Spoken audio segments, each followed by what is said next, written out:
Hi everyone, welcome back to Current Affairs Unfiltered. I'm your host, Paige Fullman. This week, we are going to be talking about peacebuilding, specifically as it relates to USAID. I was looking for somebody who had previously worked at USAID to really give an explanation as to what the agency actually did, since it's no longer around, and what it looks like for USAID to be missing both here and on the world stage. And I think I found that in this week's guest, Danielle Reiff. Danielle is a peacebuilder, writer, and editor of the upcoming book, Overcoming Information Chaos, a guide to building peaceful communities in the digital age.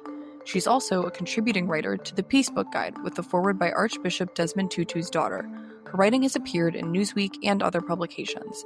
As a member of the U.S. Diplomatic Corps for 20 years, Danielle specialized in supporting democratic transitions and peacebuilding processes around the world. After retiring, she founded the nonpartisan Peacebuilders Initiative to promote empathy, dialogue, consultation, and other forms of nonviolence for advocating social change and political reform. She earned a graduate degree in international relations and peace from Sciences Po in Paris, France, as a member of the first ever cadre of Rotary Peace Fellows. In 2025, she earned an executive certificate in public leadership from Harvard's Kennedy School of Government. She was a U.S. Peace Corps volunteer in Burkina Faso from 1998 to 2000. Danielle has also been a Baha'i since 1997. You can learn more about Danielle and connect to her social media accounts at www.peacebuildersunite.com. Without further ado, here is my conversation with Danielle. Danielle, thank you so much for being here. It is great to have you on. Thank you so much for having me, Paige. Of course. So I'm wondering if you could start out and kind of just give your background. Let's talk a little bit about your work. Who are you and what do you bring to the table? Yeah, great starting place. My name is Danielle Reiff. I am a retired U.S. diplomat. For 20 years, I lived and worked around the world, promoting democracy, human rights, doing violence mitigation and peace building work. That was my specialization. So during my diplomatic career, worked on democratic transitions in places like the Republic of Georgia and the former Soviet Union and Sri Lanka. I worked on peace processes in Uganda and South Sudan. I worked in Colombia during a pivotal time before the peace negotiations started with the FARC. So my entire career, I've been working on democracy promotion and peace building around the world. And now, since I retired last year, I am trying to leverage my experience and what I know and what I understand about these things to help my own country here in the U.S. Love that. Was there a reason for your retirement, or was it just, it was your time to go? Yeah, it was. So I did my 20 years. And it's a long time. It is a long time. And for as amazing as the Foreign Service is, and it is, I would recommend a diplomatic career to anyone. It can also be really exhausting and hard on people. You spend 20 years moving every few years. And myself and my son, we were struggling a bit with the constant shifting. And so it was time. It was time. Right. So you've had this long 20-year career in the Foreign Service and with USAID. What is one misconception about USAID's mission or their work that you think, especially now, that the American public most often gets wrong, or even the media gets wrong? Yeah, it's a timely question about USAID. For the grand majority of my career, we tried to talk about our work with the American people, and certainly inside USAID, it was a constant refrain that we needed to tell our story, we needed to do it better, and we needed to reach the American people with impact, help American people understand the impact of what we were doing with taxpayer dollars. But because we were so focused on the rest of the world, I don't think we really effectively communicated to the American public what we were doing and why it was important. But when foreign aid was paused and eventually stopped, starting with one of the first executive orders on January 20th of this year, and then over the course of the last handful of months, essentially the entire USAID workforce is being let go. So as a result of those circumstances, we have certainly doubled down on the effort to talk about the agency. And there's misinformation, there's disinformation happening, intentional disinformation happening about USAID. Starting, was on February 2nd, I was in a chat group with a bunch of folks from the USAID Democracy Assistance community when all of a sudden Elon Musk on X started posting about, we're going to put USAID through the wood chipper and there's a ball of worms and these people are criminals. So there's been a narrative spun about the fraud, waste, and abuse of USAID programs. And I just want to say, I'm a longtime government bureaucrat. There is absolutely at the margins, there's a little fraud, waste, and abuse in every single government agency, in every public institution. I expect there's a little bit, but we have extensive systems. We have inspector general's offices, we have congressional oversight, we have really robust financial management systems, and everybody's trained in these things. And for the most part, by and large, we at USAID were a group of people who were really dedicated to the work, wanted to see the money have impact, and did our best and did a good job. Did a great job in many ways of managing the money. So there's been intentional disinformation that USAID was mismanaged, and I just don't believe that was wholly true. Are there reforms? Are there changes that could be made to improve the effectiveness? Absolutely.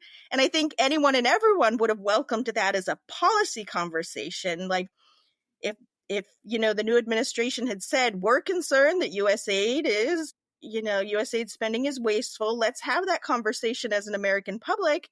And then let's, embrace whatever changes come out of a broad national conversation. But unfortunately, that's not the way it happened. And so a lot of lives have been upturned, people dying, food assistance being burned, just the actual effort to close us down that's what actually has created the fraud, Right. waste, and abuse. You have thousands of government employees who are still receiving paychecks while they can't get access to the system because they're being denied access to the system, can't continue their work, can't manage our assistance. And so getting paid and not able to do the work. Now that's wasteful. That's wasteful. Right. Right. And it's going back to what you said about the messaging piece, USAID is a little bit of a tough sell because it's very hard to explain to people, you really aren't going to see the effects of what they're doing until, for lack of a better word, the shit hits the fan. That's when you're going to see the real benefits to the work that USAID does. And that's a tough sell to people. Not to mention, it's also a little bit hard to explain that the budget that USAID gets is really a drop in the bucket compared to the broader government expenditures that we're putting in the budget. That's absolutely right. The percentage of the federal budget that went to USAID was less than 1%. Less than 1%. At one point in my career, we joked that the size of the military band, so our armed forces, they all have musicians that come together. There's a Navy band and an Army band. The size of the USAID workforce collectively was smaller than the military bands. So, right. Yeah, significantly smaller. Really is just a small piece of it. And it's, when people like Elon Musk are putting it in this was $46 million. Okay, that seems like a lot of money, but when you're looking at it in the context of the billions of dollars that we feed into the federal budget, trillions of dollars, $46 million is nothing. That's nothing. That's right. And I don't want to say that lightly because, of course, $1 million in taxpayer monies is a lot of hard work.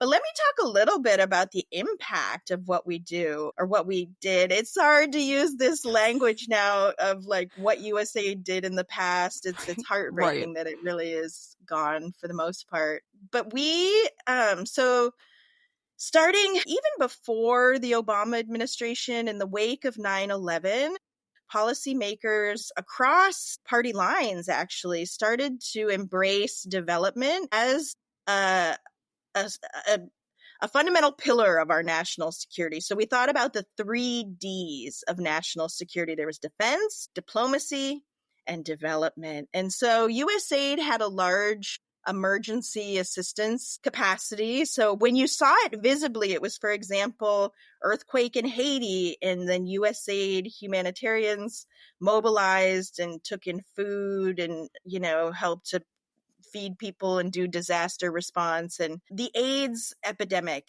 in Africa and elsewhere, we mobilized, President Bush actually mobilized the president's emergency response to HIV and AIDS.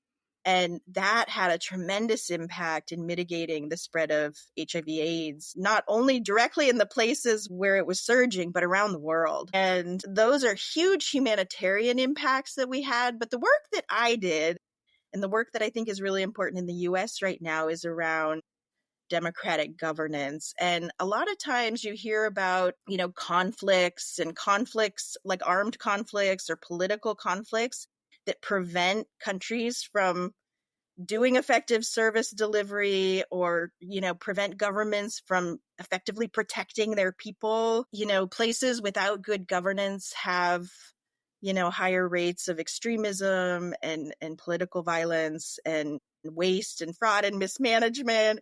And so the work that we have done in helping to advance democratic values and democratic processes helps ensure that countries around the world are actually meeting the needs of their people.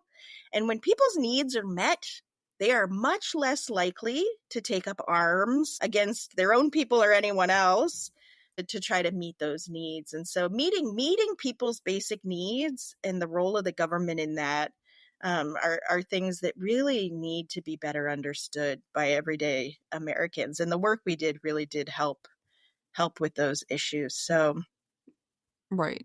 So it mitigates conflict. It mitigates violent conflict. It improves well-being. And so, the better off a country is, if there's flourishing democracy, if there's a flourishing economy, if people can meet their needs at home, if they can get a job, if they can put their kids in good schools, if they can get the health care they need, they're less likely to be migrants to the U.S.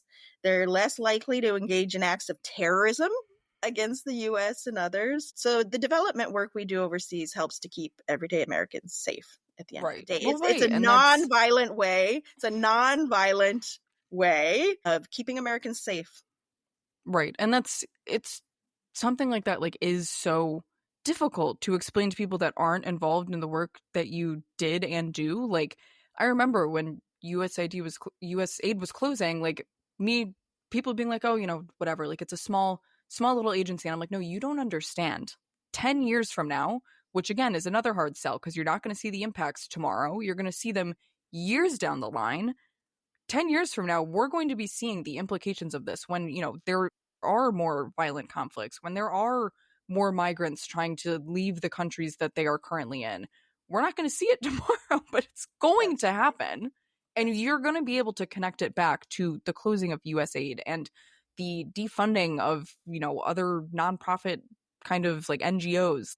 We're going to see it. It's just not going to be tomorrow. Yeah, that's right. And so that's what's happening in USAID, but across the government. So government agencies left, right, and center are being defunded, many thousands of people losing their jobs.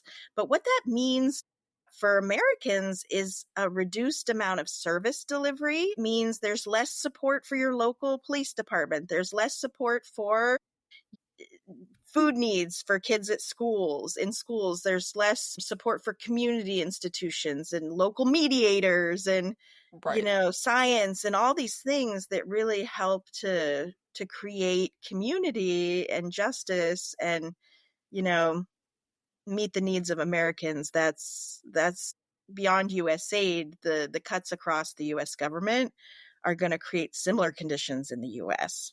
Right. Sadly. So the role of USAID is to support, not necessarily impose our will on other countries and other people. How do you counter the narrative that these efforts to, promote democracy and peace building are just extensions of American power and are a little bit, hammering into their heads?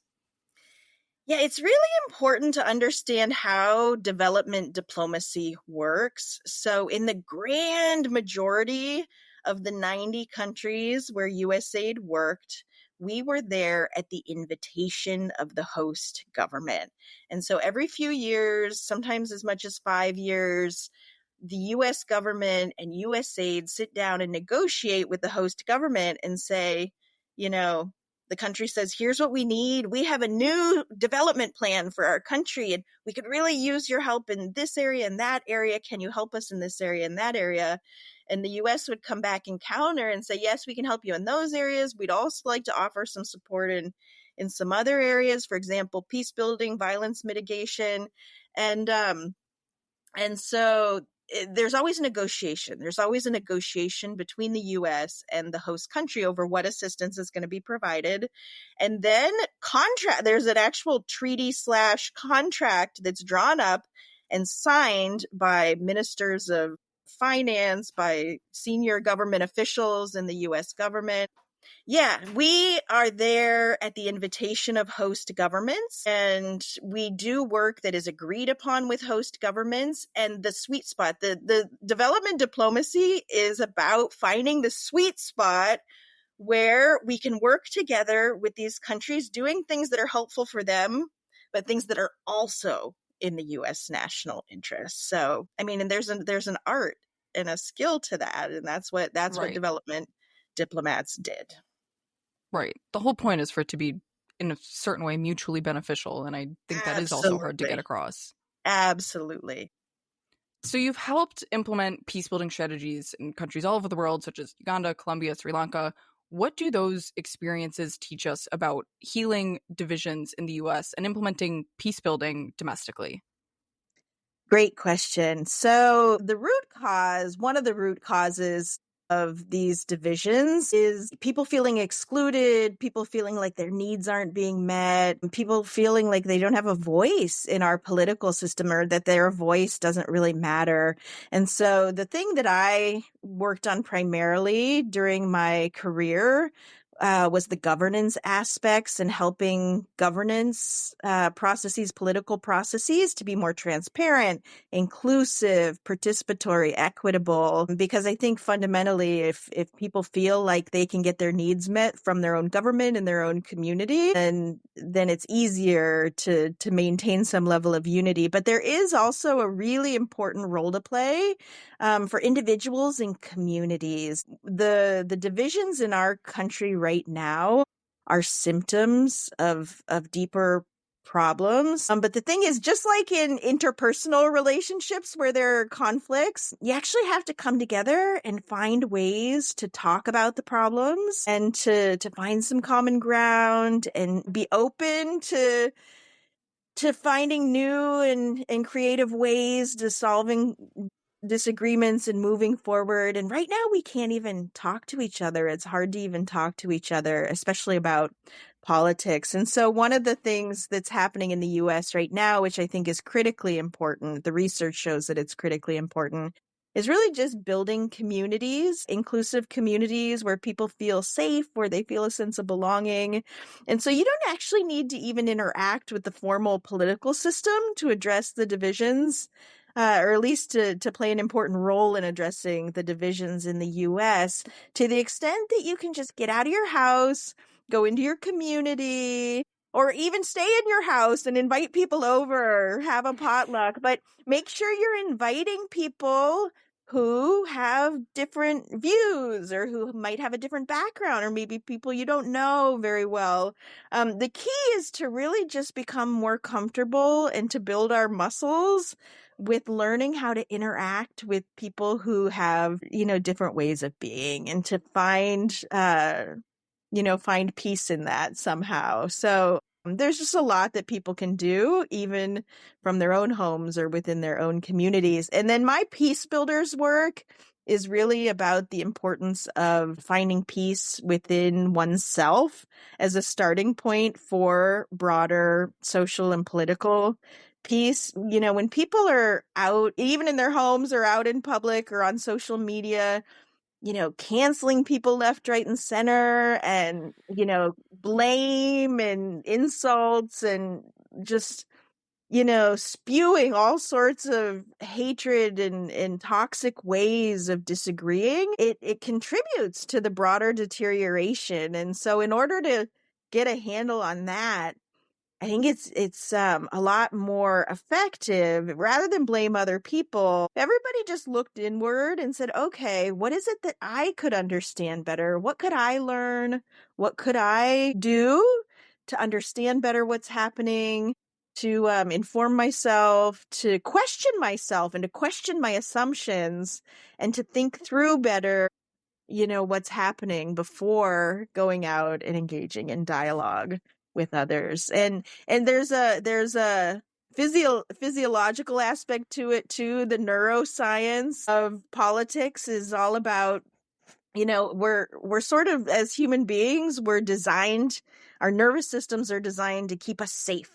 And so when there's change or when there's difference, our natural instinct is to close up and resist and block and, refuse and fight change and fight difference. But in order to overcome that instinct, we have to slow down.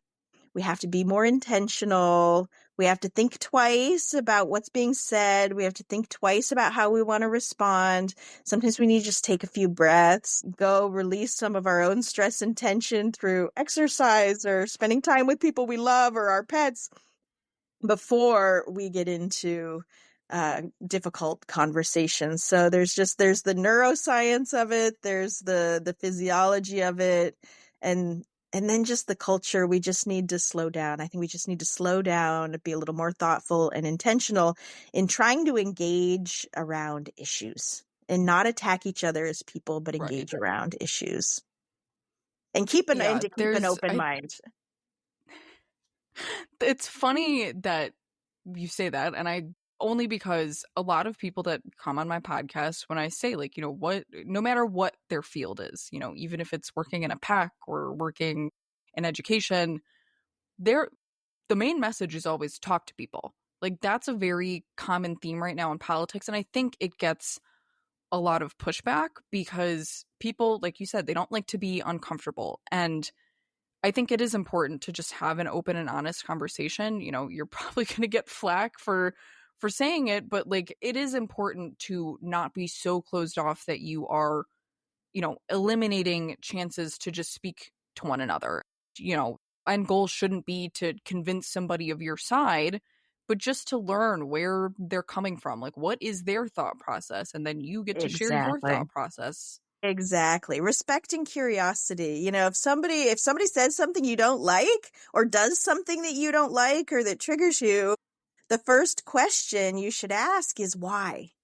Why did they say that? Why did they react that way? And try to dig a little deeper and understand what's going on underneath the surface reaction before thinking deliberately about, okay, if I can understand a little better why they said or did that, then I can think a little more deeply about how I want to respond. And then the key is to respond and not react out of like gut emotions, because that's where you get the bias. Like, our biases are so ingrained in us that when we react immediately and we, react out of a deep emotional response, that's when our biases are triggered.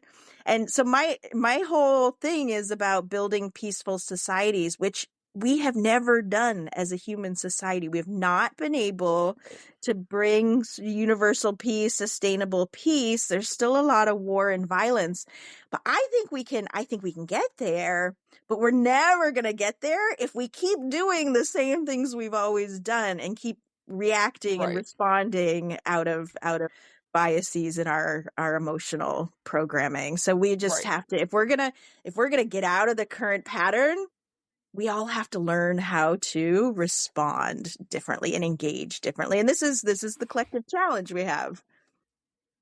Right. It's been, for me specifically, it's been a bit of a learning curve since starting the podcast. I post the clips on social media, and very often, especially in my like solo episode clips where I'm doing like news breakdowns, and I try to be very respectful. Like, I hardly go for like the personal attack on, a politician, whatever it may be.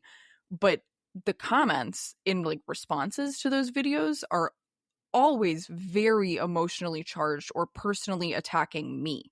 Yeah. And Yeah. I find it, at first I was a little bit thrown, and so thrown that like I'd engage back, but like now I like see the comments and I'm like, that's just somebody who's deeply unhappy.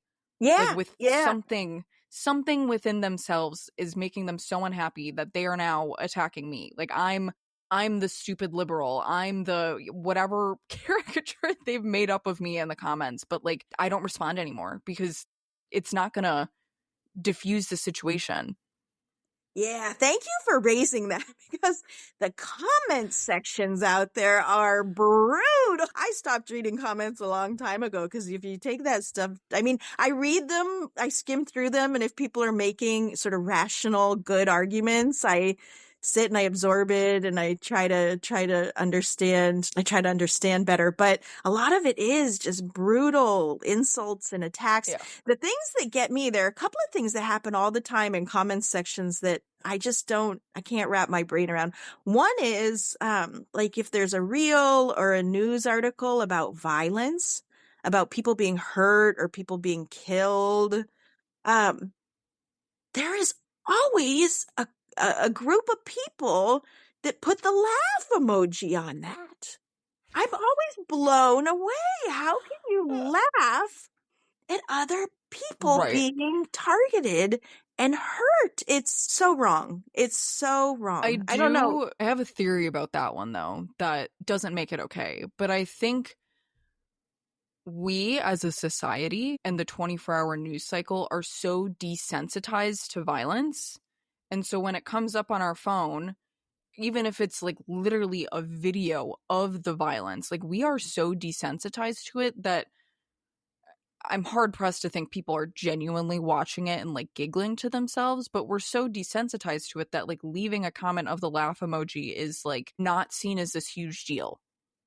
Because that's just what we see every day. You turn on the news, somebody's getting shot. You turn on the news the next day, and somebody's died of lack of medication, whatever it is. It just happens so much that I think we as a society are just so desensitized to it. That doesn't make it okay at Yeah. all. Yeah. It's But I can terrible. see why somebody is just like, oh, whatever. Like, I'll see the same thing tomorrow, probably. Yeah, totally. And then the attacks and the insults, there's a whole phenomenon. One of the things I worked on around the world during my career was women's political participation and leadership. And so I worked with a lot of women in elected offices, like the first woman head of the Supreme Court, the first woman head of the Election Commission, the first woman mayor of the capital city of Sri Lanka, the first woman deputy chair of the parliament, et cetera, the first female minister of justice. I've met a few of those. And this is in order to make governance and democratic processes fair and equitable, you need representation that reflects the population that's being governed. And in a lot of places, the percentage of women in elected positions is just minuscule compared to, men. And so it's important. It's important for women to run for office. It's important to for people to break out of those cultural expectations that women can only do certain roles and politics is a man's business and women have no role and no business being there. Women need to be represented too. And so I fully support a lot of efforts to increase women's political participation. But when women run, the rate of online violence and threats that they receive are significantly more than when men run for office. It's kind of like you said with the laugh emoji, like it's just this cultural like backlash, like it's just the immediate gut response of, oh, a woman's running, like that woman, Well, right. The desensitization to misogyny, I guess, is Yes, what that would yes, be. exactly, exactly. And so, um, it takes a lot of courage to try to break those cycles. But yeah, the way Yeah. that people respond in in comments is not okay. It's not okay. And, you know, a lot of it too is just really close-minded. Like, I made a comment, you know, somebody made an inaccurate, I don't generally engage a lot in comments sections. I don't find that it's worth my time. I try not to either, but yeah, I understand.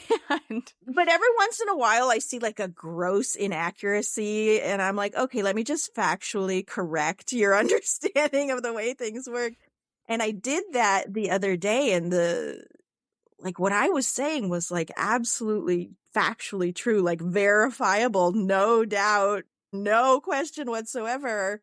And the person who wrote the original comment was like, yeah, sure, whatever. And I thought to myself, That's yeah, sure, whatever. That's the best you got. That is a weak-minded response. If you want to well, challenge that's me, give me an argument. Give me a solid, logical argument, and we can have a debate. But when all you've got is like, sure, right, it's just not even something you can even take seriously. Like, that person that's clearly is not able to come up with a substantive right. response, and it's sad. It's sad.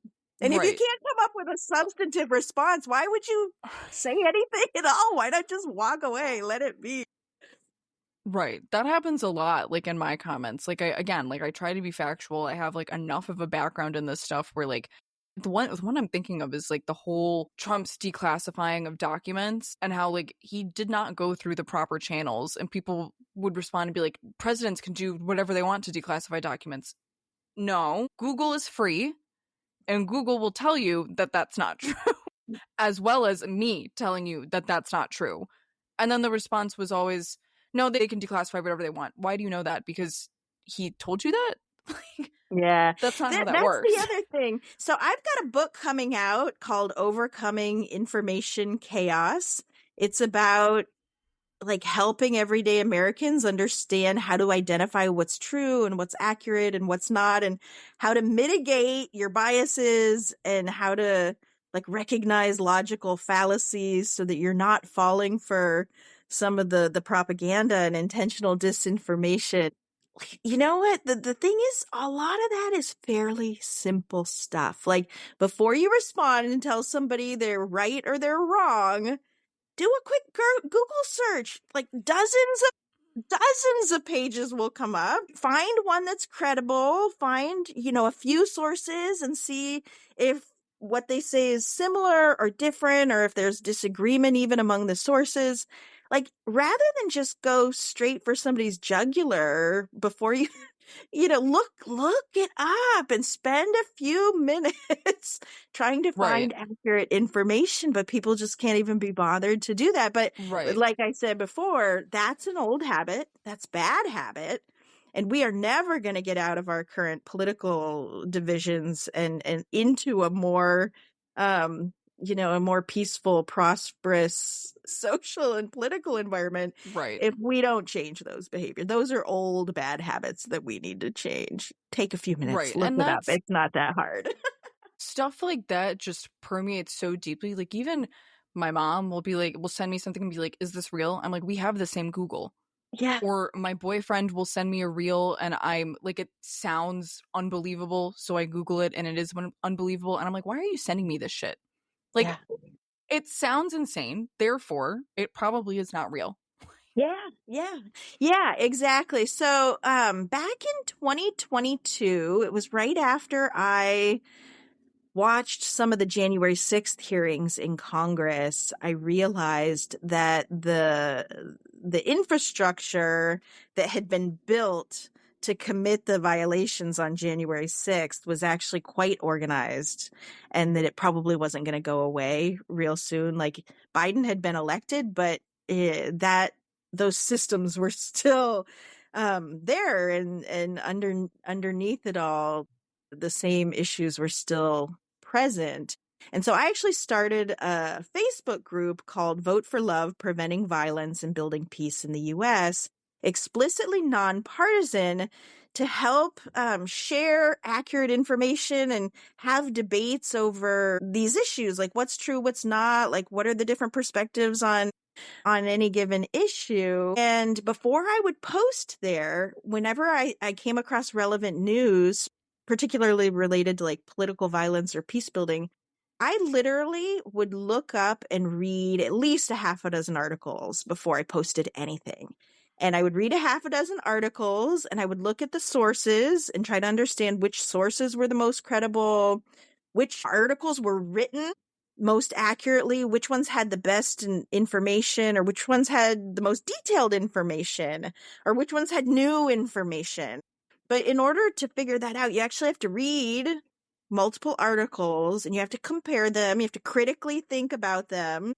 So, and sometimes I would find that one was really well written and had plenty of good details, but another one made a fresh, new, different point. Maybe didn't have all the detail, but it made a really solid argument. And so I would post them both and I would say, this one makes a good argument. That's why I posted it. I've read a lot. This one's got the good argument in it. And this other one is just sort of an accurate description of what happened. And so there's so much out there. We just have to be really careful, but that takes time. That was the point I wanted to make, is that takes time. It takes time and it's not easy. And the news cycle goes so fast and everybody's moving so fast in our society. People don't want to take that time, but it just increases your credibility. It increases your credibility. It increases your knowledge. It increases your skills, and even, hopefully at some point, influence. If you get a reputation as being someone who shares accurate, balanced information and who actually does their homework before they share things, then hopefully eventually people will see that there's value in that.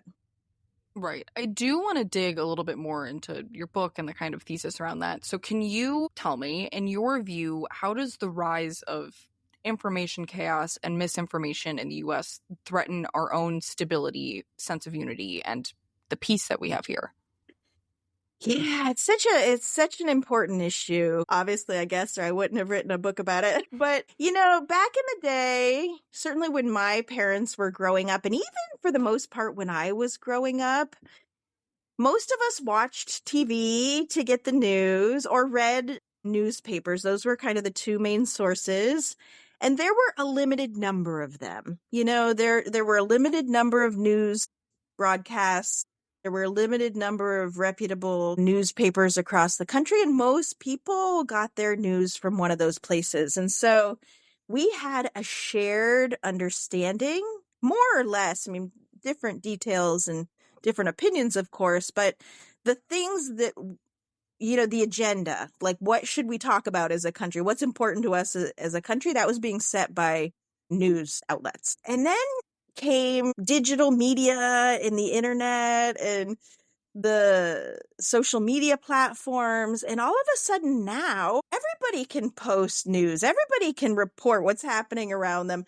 People can even report what's happening halfway around the world if they dare. And so everyone's become a journalist. Those core sources of information that used to sort of hold us together with a shared understanding have fallen apart. Now we're all reading and consuming way different sources of information. And then on top of that, the algorithms on the social media platforms sort of corral us into echo chambers where we're in social media environments with other people who think the same way we do, who have similar opinions. And then the social media algorithms also, the premise of social media is to keep people engaged. They're designed to keep people engaged. And one of the best ways to do that is to trigger them emotionally. So, there are systematic incentives for people to trigger us left, right, and center, to get us to stay on, to get us to feel scandalized, to get us to ask, oh my goodness, what in the world just happened? Or what with that headline? What just happened? Let me open that article to see. And so what's not incentivized in the current social media algorithms are accuracy of information, credibility of information, quality of information.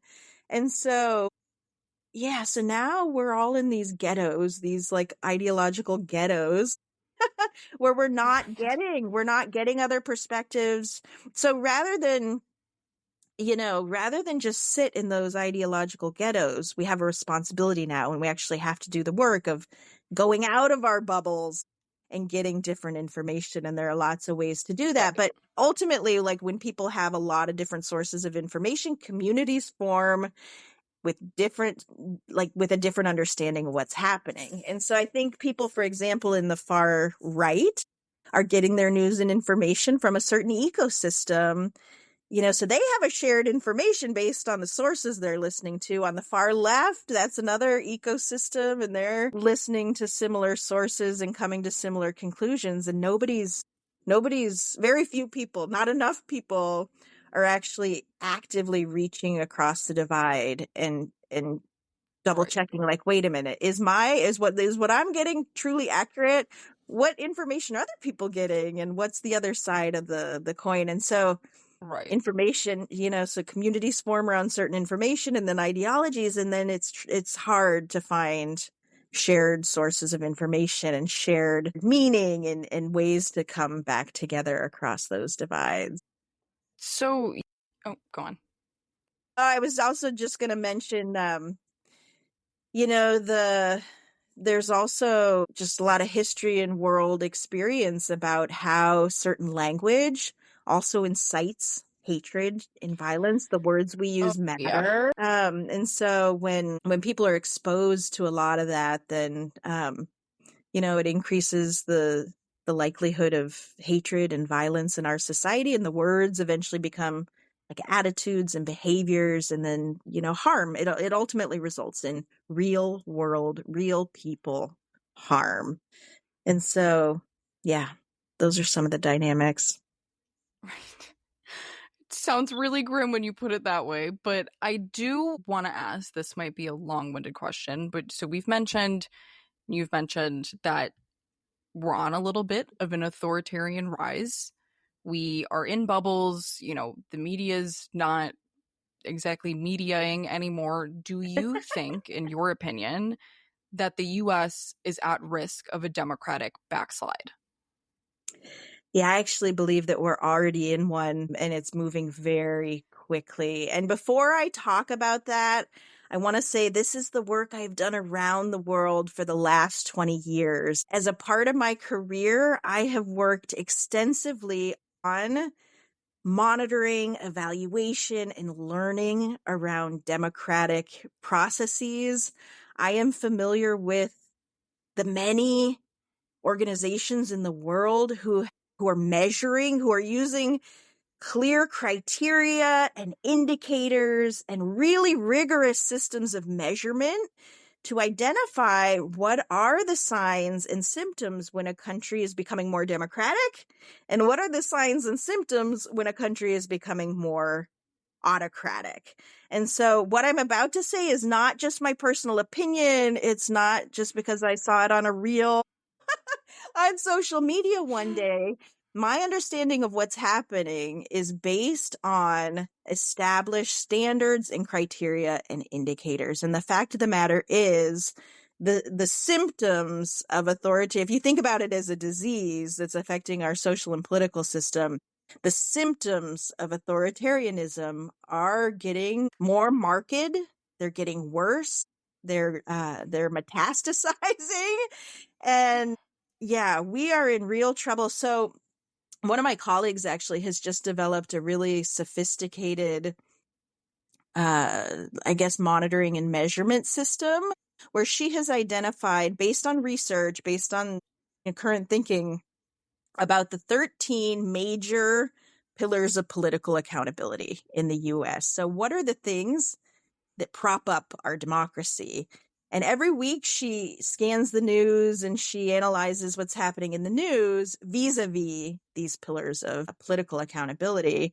And just this past week, her analysis, she said, you know what? She said, based on, what's happening in the Supreme Court, based on the passage of the big, beautiful bill, based on sort of the passage of the advance of the rescission legislation in Congress right now, basically our system of checks and balances among the three branches of government is it's effectively collapsing. Like we're actually quite advanced in the process, and our checks and balances are collapsing. Yeah. And on top of that, so, there are lots of different sources of political accountability. Even political parties, they have, sort of like core staff, institutional staff that, protect the institution. But when Trump, for example, was nominated for president this time, he fired all the regular staff in the Republican Party organization and replaced them with family members and loyalists. And now all the government, so civil servants play a really important accountability role. Like, we take oaths to the Constitution. We're more concerned about accountability to the law and the Constitution than anything else. And that's an important role that civil servants play. But now civil servants are being fired left, right, and center. Again, like you said earlier, without following proper process. And on top of that, it's in the news just this week that the new administration is finally moving forward with creating a new classification of government employee that basically has fewer protections and enables hiring of loyalists, basically. And then we have reports. We have plenty of reports of political appointees going into government offices and saying, what are your political views? They're asking people to pass the political purity test, and that is fundamentally anti-constitutional. It's undemocratic. It's un-American, I would argue. So yeah, we are already quite far along, and it's quite worrisome. I'm sorry. It's I don't like to say that. It's one thing, like when I'm doing my solo episodes and I'm like, it's wrong that he's like firing these people. It's wrong that like this is happening, but like it is also another thing to hear somebody like you or my friends that work in the government, to hear them say it and you say it, like it just makes it all the more troubling, because I'm not one that works in the government. Like, it's one thing for me to sit as the observer and say like, oh, that's like the wrong thing to do, but to hear, those that are entrenched in it, like talk about it, it's so dim. Yeah. It's hard. I work closely even still with a lot of my USAID colleagues, some who've already been let go and others who are preparing to be let go, who've really been honestly traumatized by the whole process of being riffed over the last several months. I mean, they were let go, and then the courts intervened and they were brought back on, and then they were cut off from systems. And there's just a lot of threatening emails that went out, like, if you do this, you'll be punished, and don't do this or you'll be punished. Very, very punitive, aggressive emails going out.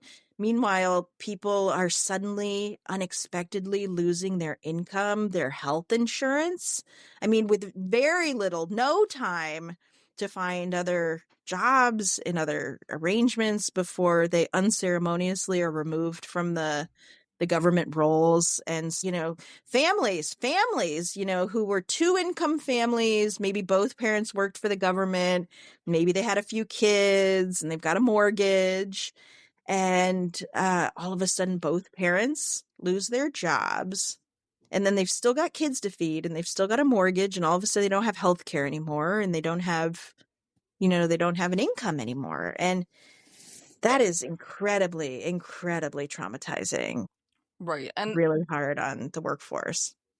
That's what none of my close friends were fired in the chaos of all of this, but there was a period from like January to April where like once a week I'd be like, y'all good? Like, do you still have a job? Because just again, like you said, the trauma of the back and forth of like, oh, well, this section of my agency was just fired a bunch of people, like, and I'm still waiting to like figure, like, I don't even understand how you go to work every day expecting that today might be your last day. Like, that's traumatic. And yes, I understand that every day you go to work, there is the possibility that you could be fired, but like, it's not the same thing, to be quite honest. No, yeah, it's definitely not. I have a PTSD diagnosis. I have work-related trauma. And, so I know what it means to be traumatized in the course of your work, and I know how that affects your life and affects your ability to work, affects your relationships. And so one of the things that I've been doing over the last handful of months is just offering to talk to folks who are experiencing trauma, like real trauma Right. responses, and helping to plug them into services and to get whether it's a disability retirement or workers' compensation, helping people apply for those things. It's definitely, and there have been a lot of people, that's I'm unfortunately sure. something I'm where sure. there's a lot of work. That's a place where there's a lot of work to do. Right. Helping traumatized feds, like not just, people throw that word around, trauma, but we're talking like legit diagnosable PTSD. Yeah. So before we go, I do want to take some time to talk about your personal projects. So, as you mentioned, you are releasing your book soon, and it argues that peace building in the digital age starts with how we engage with media, which we talked about a little bit. What is one strategy or insight from the book that you think could make a real difference in somebody that feels overwhelmed by misinformation and the digital division? What is the best strategy that I can share at this point? I think it's the one I already mentioned, actually. I could go into more detail about other things, but the key thing is that our physiology, our brains, our nervous systems are designed to close up and resist and like cause us to not want new information and not want change and not engage in difficult conversations. It's just the way we're designed. And that's okay. But we have, as human beings, we also have the capacity to overcome that. But in order to do that, we have to slow down. We have to take a few breaths, sometimes take a few days, take a few breaths, take a few hours, take a few days, take a few months, take however long it takes to help your brain get into rational thinking mode, to get out of like the automatic nervous system response and into rational thinking mode, so that you can do a little research, think critically, and actually articulate a meaningful response. And if you don't have that time, that's okay. Just don't comment. Don't put the nasty insult in the comment. Just don't do it, because that creates a culture of toxicity, So if the only response you have is like some sarcastic jab or some insult or something mean, just don't say it. Don't do that. Instead, it's better to just wait, take some time, be thoughtful. And only when you have a thoughtful response should you really jump in. So Right. slow down and That's rise above. that is something that I try to be a little bit conscious of, is like what I'm commenting on, because there are a lot of videos that I see where I'm like, I got a really funny comment in my head right now, but I'm holding it back in the chamber because I'm going to be the bigger person. And I Yeah. take a minute and I try and see if there's like any room for me to be constructive, and like where if they say something that like really makes no sense to me, like I'll be like, can you elaborate on that? Because that's not making much sense. Exactly. That's exactly right, Paige. It sounds like you're a peace builder. It sounds like you're media literate, and it sounds like you're a peace builder. I being media literate is one of my flexes for being a Gen Z person, and being media literate, it's a tough find these days, it seems. It doesn't matter which generation, all of us. And that's the thing, it's okay. We're trying to evolve into to be like a new and different kind of citizen, to be more conscientious, to be like an elevated citizens. And we need new skills for that. And it's going to take time. We all need the practice, and we'll get there. We just have to commit, really. It's a commitment more than Right. anything else, to try to make the effort. Right. And when you fall off the bandwagon and you throw the snarky comment in, okay, it's not the end of the world, but just catch yourself and like maybe next time do a little better. Like Right. just Right. work on it. Commit to working on it, because it takes time. Right. What's the saying? Like the first step to like is admitting you have a problem. Like the first That's step is right. admitting That's that you right. made the mistake in the comment. Yeah, and that's not just true for individuals, it's true for us as a society. The first step to getting us out of this mess is admitting that we have a problem. You asked Right. about democratic backsliding, and there's a lot of debate, for example, in the civil society community in the US about that very question.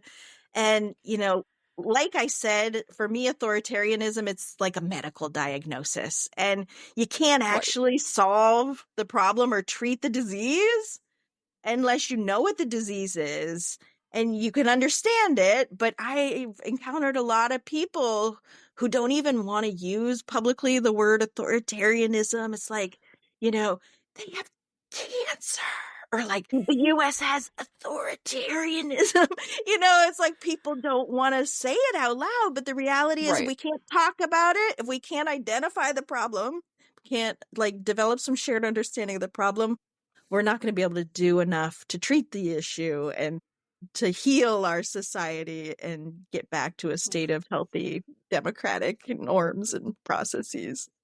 Right. I had a journalist and author on the podcast. Her name was Jenny Abamu, and we talked about like how what I find to be a big problem is that we can't agree on what is a fact anymore.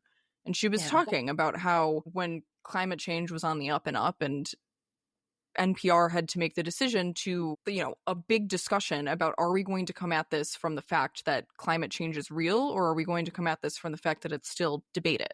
Like, the first step is to get on the same page yeah, with what is a fact. What are the concrete, like, evidence available things that we can stick to and round the whole conversation around those facts? But we are that's right. having an issue as a society coming to the conclusion on what the facts are. That's right. And also, it's a struggle for people to understand what is fact versus what is opinion. There's a lot of opinion about lots of different things. There are also facts. Facts do exist. They do actually exist. But that's one of the things we need to learn how to do better. Right, right. So you also have your little Peace Builders initiative, which is how I I found you. do. And it is focused around that kind of like social cohesion thing that we talked about. What we know dialogue is important, but what are the first steps that somebody can take to foster dialogue across differences, especially when the conversation is feeling very risky and tense and, might be starting to edge into that personal attack territory? Yeah, I actually don't believe that we need to or even should jump straight into difficult political conversations, or, why do we need to jump straight into the conversations where we disagree completely? The first step, I think, with human beings, with anyone and everyone, is to just get to know each other and establish trust. Get to know somebody, like their family, where they live, what they like to do, what brings them joy, what challenges do they have in life. And there's a sense of, like, when you build connection and trust with people, then, only then, once you get into a relationship, then you can have a difficult conversation where, like, if you have differences of opinion and you may say something that they find offensive, or, a topic that's really difficult to exchange about, then you have trust to fall back on, and you have other Right. areas of commonality to fall back on. And I think where people get in trouble is they try to talk about these difficult issues with people they don't even know. And then I don't care about you. So if I insult you, who cares? Because I don't know you. I don't trust you. You're just some random on the internet. So people then feel more empowered and emboldened to say mean things, or to, whatever the case may be. So I really just think we need to build a lot of trust, Right. including with people who disagree with us. And we don't have to jump into the tough questions right away. Yeah. Well, that's what like everybody talks about, around Thanksgiving. My Republican uncle, my crazy whatever family that doesn't agree politically with me, like those are the people that you probably have the biggest chance of like opening their minds up to. Chances are you are not going to convince the person commenting on your TikTok that you're a crazy liberal that they're wrong. Who you will convince is the uncle sitting across from you at the dining room table. Yes, That's who that's you're going to right. help. That's right. I love to tell the story of my cousin Chad. So my cousin Chad, we grew up in rural Pennsylvania. We were the same age. We graduated from high school the same year. And he really likes Trump. He's really into the whole MAGAverse. I am a political independent. My work is nonpartisan.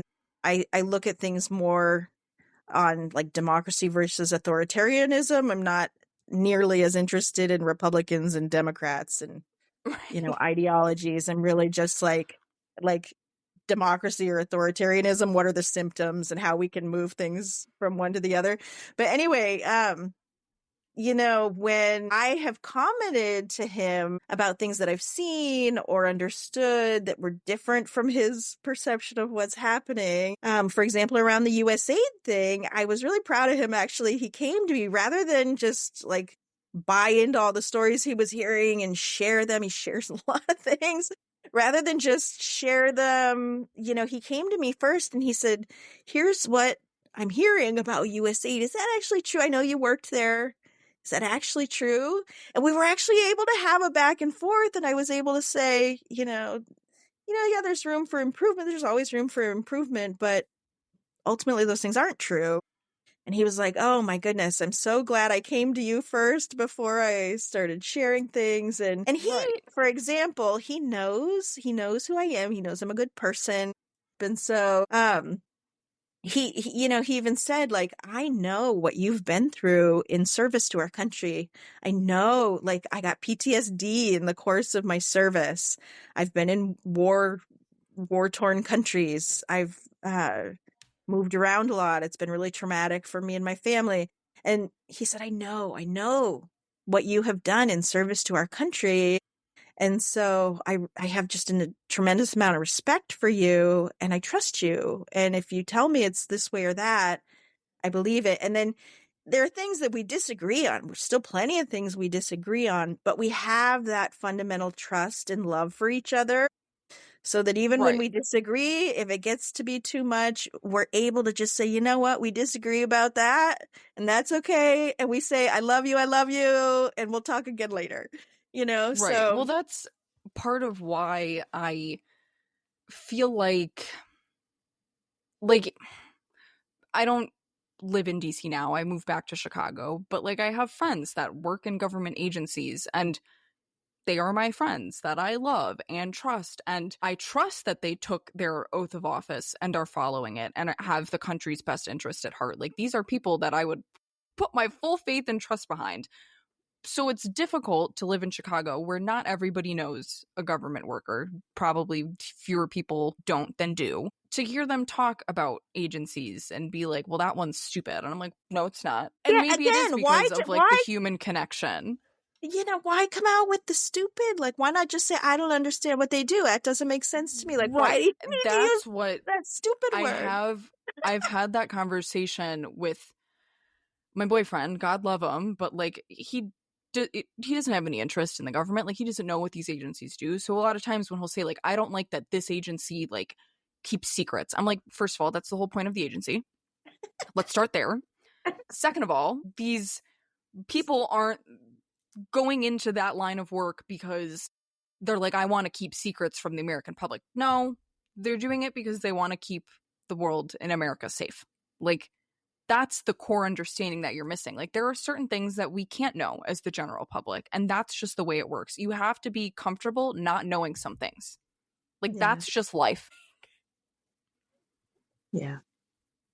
Yeah, it's true. For the safety and security of Americans, there are some things that need to be kept on the down low. But there's a big movement around the world over the last few decades called the open governance movement.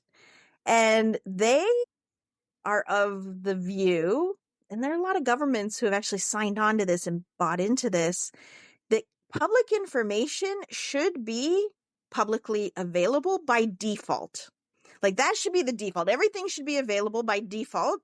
And then if there's a reason to classify something or to keep it secret, then you classify it and you keep it secret. But what happens in a lot of places is sort of the culture is to keep everything secret and only release things if there's a good reason. So it's just fundamentally a different logic. But yeah, I'm a fan of the open governance principles. Yeah, well, there's certainly like a happy middle ground somewhere, but it's when people get like frustrated that like they don't have access to everything that the government does. I'm like, okay, well then go work for the government if you're so interested, or keep your mouth shut. Like, you can't know everything. I'm sorry, you can't know everything. There's going to be Or you some can blind file a spots, FOIA and that's request. okay. You can always That file a too. FOIA request.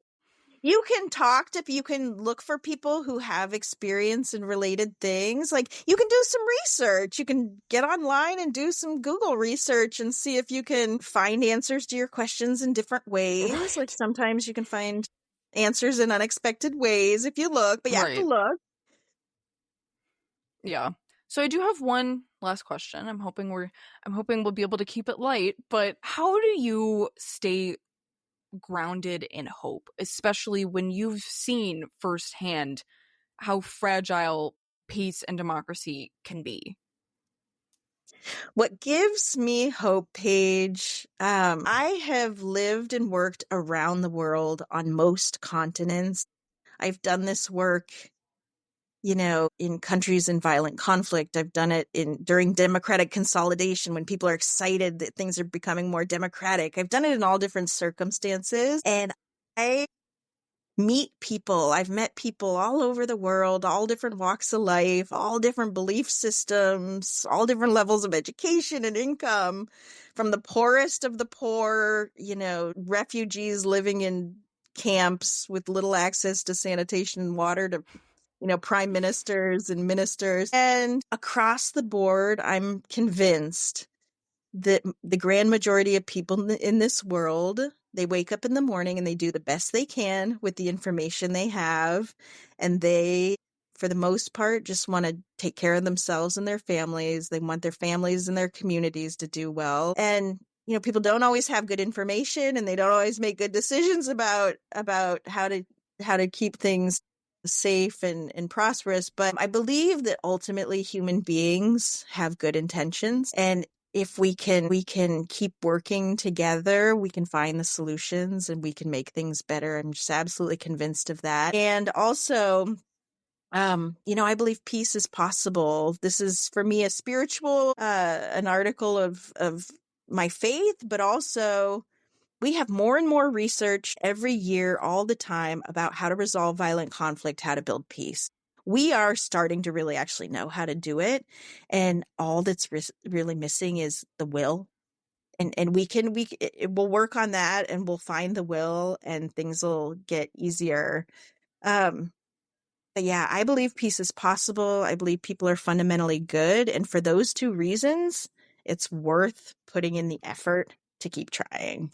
And that's Right. how we're going to get there, is to just keep trying. And we're going to fail, and we're going to have to learn a lot of lessons. We're going to have to change our patterns and our behaviors and our attitudes, but we'll get there. We'll get there as long as we keep trying. Right. And diplomacy is good. Talking it out, going in peacefully without your guns drawn is a good thing. I know that's a scary thought, that you can't go around toting your gun everywhere. Diplomacy works. If there's anything that history has taught us, it is that diplomacy works. Yeah.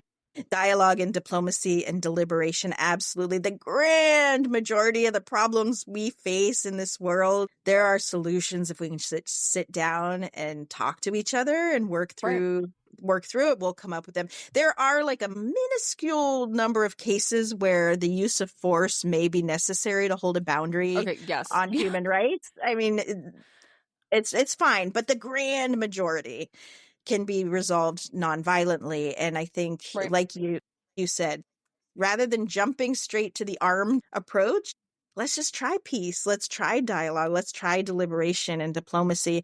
And if it doesn't work, okay, the guns are still there. Right. Nobody's going to get rid of them. But we have to commit to trying all the nonviolent ways and really giving them a chance before we resort to the violence. So that is all I have for you. Do you have anything else that you feel like I might have missed? No, this has been lovely. Thank you for the good conversation. I would just add, my website is peacebuildersunite.com. If there's anybody out there who wants to start to get involved in building peace in your community, I give away a free guide called 6 Ways to Be a Peace Builder, and I list a lot of really reputable organizations in the U.S. that are doing different pieces of this work, and then there are a lot of just websites and little exercises you can do to identify your own biases or around media literacy and civic education and those things. So anyway, good resource for people if they want to get more involved in their communities and are struggling to know where to start. And when does your book come out? When can everybody read all about it?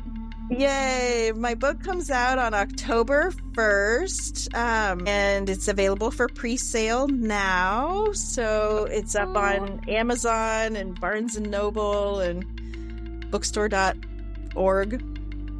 Okay, perfect. Then I will have your link to your website as well as the pre-order link. That'll be in the description. And so if anybody wants to go and do that, they can go and do that. Awesome. All right. Thank you so much for coming on. Thank you, Paige. Take care. Thank you guys so much for tuning in to this episode of Current Affairs Unfiltered. I was really excited to be able to talk to Danielle and really get a perspective on what USAID even is. And I think the book that's coming out is going to be really important and vital in how we approach media literacy and really just how we can engage every day with our surroundings to make a world that looks a little bit kinder and more pleasant. I will have the link to her website as well as a link to pre-order her book, which comes out on October 2nd. And I'm really excited to be able to read this book and learn a little bit more.